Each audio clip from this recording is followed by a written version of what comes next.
जी, मैं हूँ astrologer and advocate Gursharan Kaur. आप सबका स्वागत है आपके अपने शो फ्यूचर पॉइंट विजन में।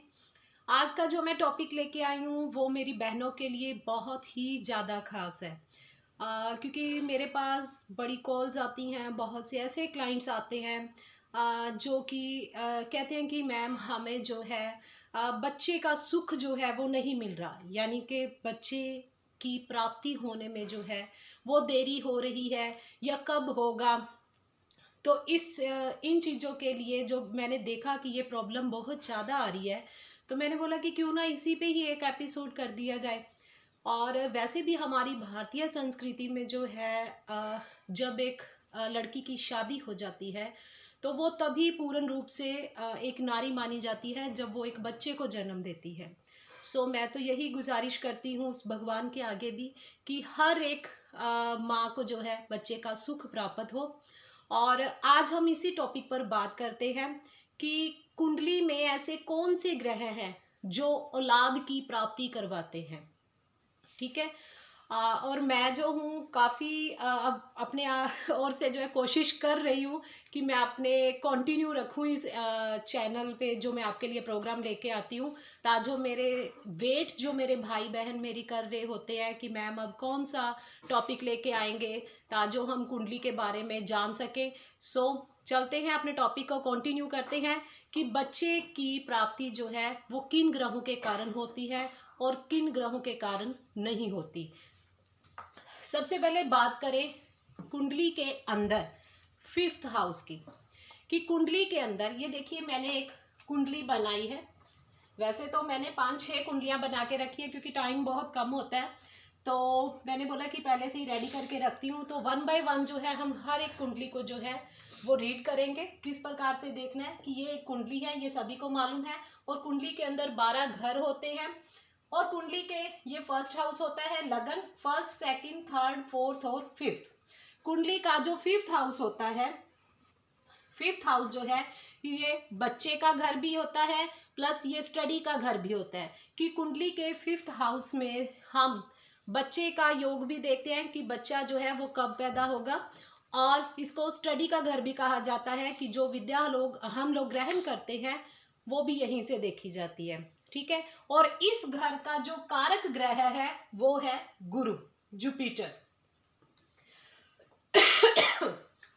तो ये मैंने आपको बता दिया कि बच्चे का होना किस हाउस से देखना है, 5th हाउस से।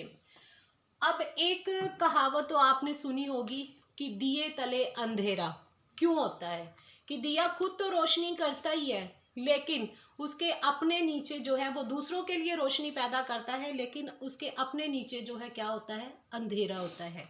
उसी प्रकार मैं बता दूं कि गुरु जब जिस भी घर में बैठता है, गुरु ग्रह, गुरु प्लैनेट जो है, जुपिटर प्लैनेट, वो जिस घर में बैठेगा उस घर में अंधेरा पैदा करेगा।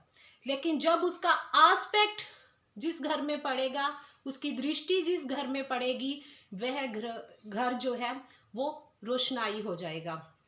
अब देखिए कि अगर 5th हाउस में 5वें घर में अगर गुरु खुद आकर बैठ जाता है तो ये बच्चा पैदा होने में प्रॉब्लम पैदा करता है। अगर 5th हाउस में मीन राशि का गुरु हो, 5th हाउस में मीन राशि का गुरु होगा तो ये भी जो है बच्चे के पैदा होने में प्रॉब्लम क्रिएट करेगा, क्योंकि अभी मैंने बताया कि गुरु जिस घर में बैठता है उस घर में अंधेरा कर देता है। क्लियर है। लेकिन शनि जिस घर में बैठता है उस घर को प्रोटेक्ट कर देता है। ये आप समझना दोनों बातों में अंतर क्या है। और जब भी मैं टॉपिक लेके आऊं प्लीज़ अपनी कुंडलियां जो हैं वो आप लोग जरूर खोल के बैठा करो, ताकि आपको पता चले कि वाकई ही ये चीज़ें आपकी लाइफ में हो रही हैं या नहीं हो रही। अगर ऐसा कुछ योग, कुछ दोष बन रहा है कुंडली के अंदर तो ये प्रॉब्लम्स नेचुरल आपकी कुंडली में घटित हो रही, आपकी लाइफ में घटित हो रही होंगी। ठीक है।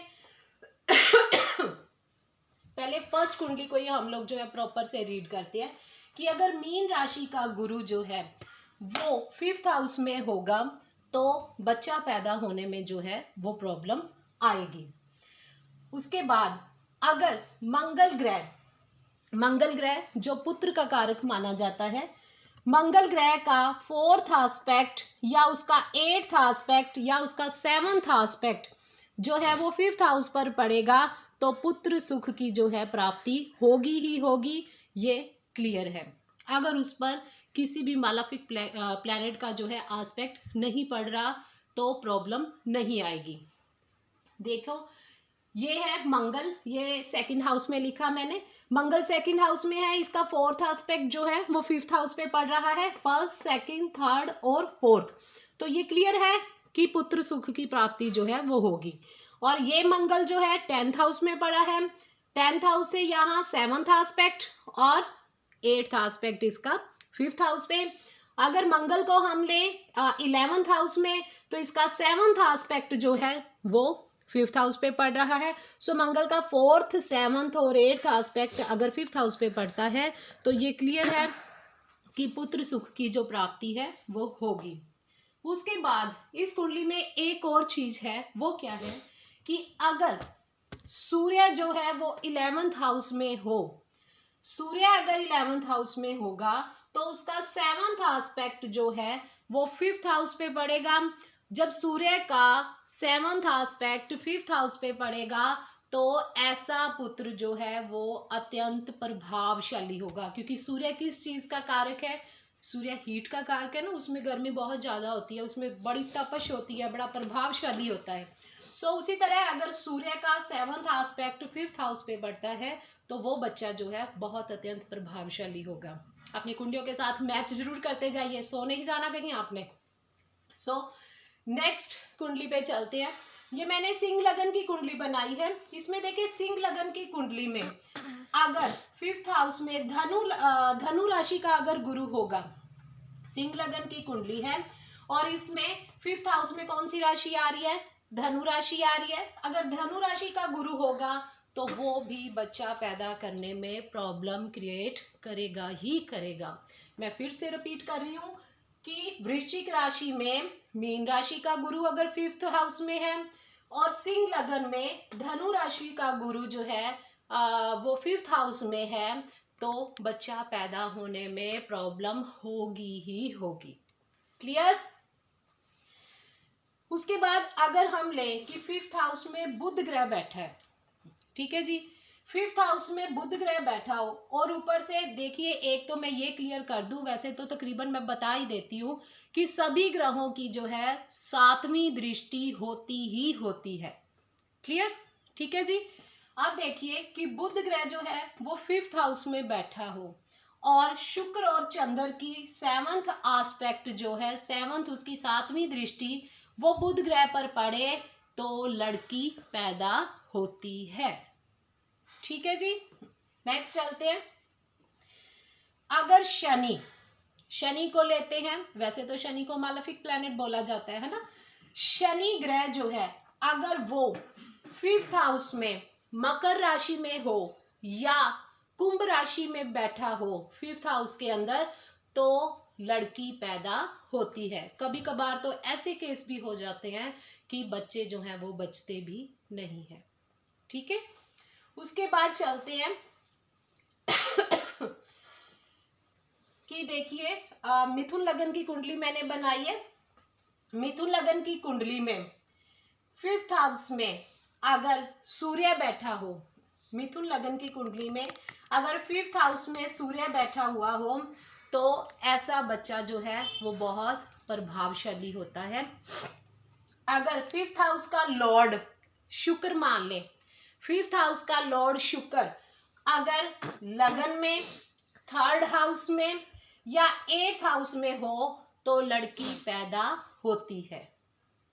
एक बार फिर से सुनिए, बड़े ध्यान से सुनिए इन चीजों को कि अगर 5th हाउस का लॉर्ड जो है वो लगन में बैठ जाए या 3rd हाउस में बैठ जाए या 8th हाउस में बैठ जाए तो उस औरत को क्या है, बच्चे की प्राप्ति, लड़की की प्राप्ति जो है वो होती है। ठीक है जी। उसके बाद देखें सॉरी कि अगर 5th हाउस में, नेक्स्ट ये कुंडली देखें आप, मैंने मेष लगन की कुंडली बनाई है कि अगर 5th हाउस में सिंह राशि हो, अगर 5th हाउस में सिंह राशि का गुरु होगा तो ऐसी औरतों को जो है वो बच्चे का सुख जो है वो नहीं मिलेगा। ठीक है जी। और अगर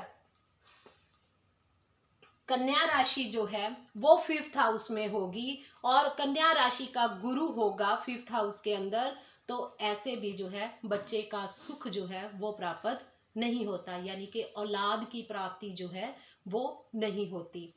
एक और लास्ट बात बताऊं कि अगर 5th हाउस में राहु बैठा होता है ना, तो मिस कैरेजेस जो हैं वो बहुत ज़्यादा होते हैं कि औलाद बचती नहीं। नीच का राहु तो वैसे ही जो है सब गड़बड़ी कर देता है।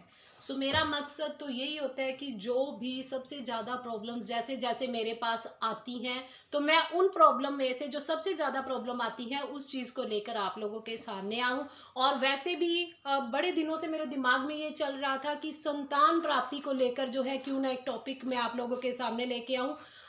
ये चीज़ जो है हर औरत जो है वो चाहती है कि मेरे को बच्चे का सुख जो है वो प्राप्त हो।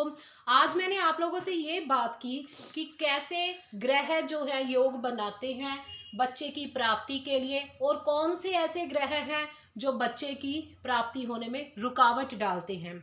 और नेक्स्ट टॉपिक जो है वो मैं ये लेके आऊंगी आप सब लोगों के लिए कि बच्चे का सुख जो है वो कैसे आपको प्राप्त होगा। औलाद हो गई, अब औलाद का सुख मिलना है या नहीं मिलना, पास रह के मिलना है या उसके दूर जाने से मिलना है, इस टॉपिक पे हम चर्चा करेंगे।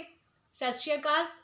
आप सब लोग जो हैं मेरी जो वीडियोस आती हैं उनको शेयर भी ज़रूर किया करें, ताजो जो बहुत से लोगों के पास नहीं मैं पहुंच पा रही हूं, और वो आपकी शेयरिंग से जो है मैं उनके तक पहुंच सकूं, उनकी भी प्रॉब्लम्स जो लाइफ में चल रही हैं वो मेरे से डिस्कस कर सकें, उनकी लाइफ में से भी जो है हम प्रॉब्लम्स को ख़त्म कर पाएँ। सो लाइक और शेयर जो है वो ज़रूर किया कीजिए। अगर आप विज़िट करना चाहते हैं तो विज़िट करें, अगर कॉन्टैक्ट करना चाहते हैं तो कॉन्टैक्ट करें।